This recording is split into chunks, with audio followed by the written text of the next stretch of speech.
Good morning everyone. Assalamualaikum. Okey, selamat pagi. Jawablah cikgu cakap apa. Okey, hari ini berjumpa lagi dengan kelas cikgu Hasma, iaitu kelas pendidikan seni visual. Jalinan yang pertama, jalinan sentuh, yang mana permukaannya boleh dirasa dengan deria sentuh. Bila kita pegang sesuatu benda, dia terasa kasar ke, terasa tajam ke, ianya digelar jalinan sentuh. Yang kedua, jalinan tampak. Ini jalinan tampak. Okey, permukaan yang boleh dapat dilihat. Okey, contohnya dia dapat dilihat tetapi dia tidak boleh dirasa. Contohnya apa? Contohnya wallpaper cikgu ajar itu. Kalau buah tu buah tembikai, dia ada corak tapi kita tak boleh sentuh. Kita tak boleh sentuh dia punya garisan ataupun jalinan dia. Okey, so kita teruskan kepada aktiviti hari ini, iaitu mengenai bunga jalinan. Hari ini kita akan buat bunga jalinan. Apa yang awak kena buat?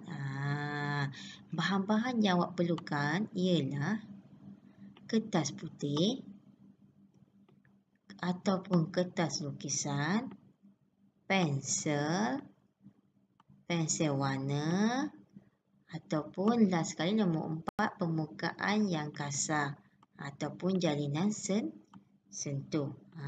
Sebab kita akan menghasilkan jalinan tampak dari hasil jalinan sentuh tu.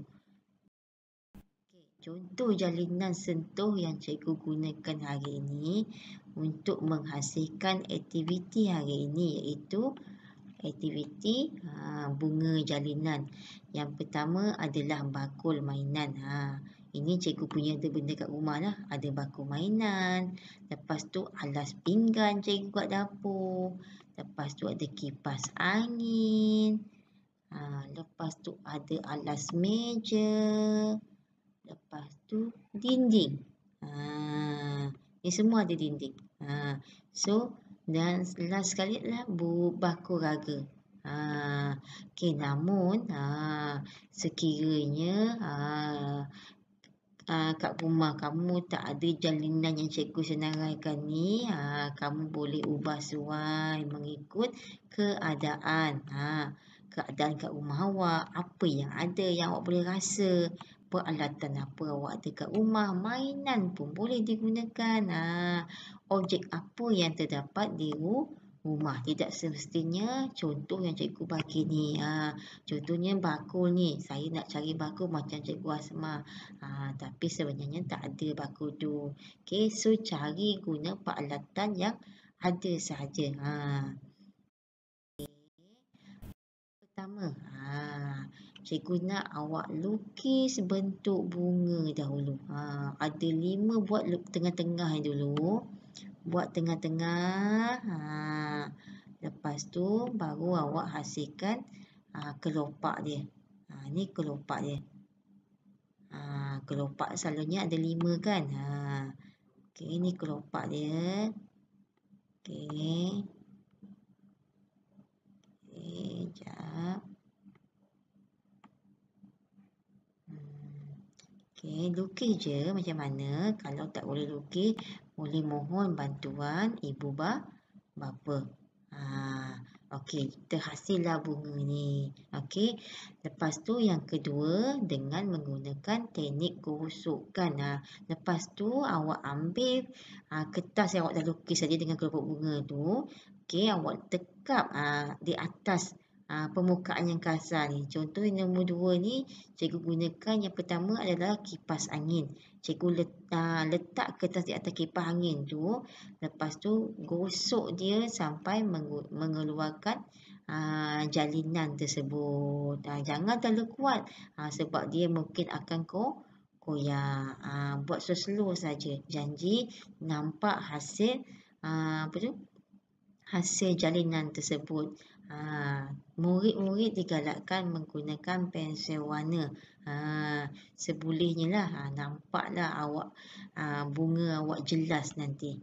Lepas tu setiap kelopak bunga ni terhasillah kat sini.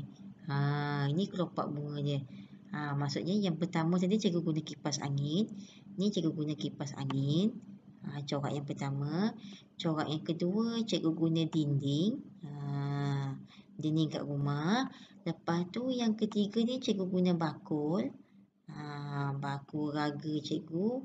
Lepas tu yang keempat cikgu guna yang tengah-tengah ni cikgu guna bakul mainan anak cikgu. Lepas tu yang keempat ni cikgu guna alas meja. Dan last sekali cikgu guna ni pelapik pinggan cikgu. Jadi terhasillah ada 6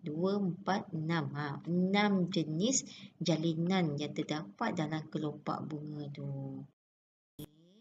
Akhir sekali nombor 4, cikgu nak awak kemaskan bahagian tepi garisan. Bahagian tepi garisan supaya kelopak bunga ni nampak kemas. Yang kat tepi ni. Awak gariskan dengan warna hitam.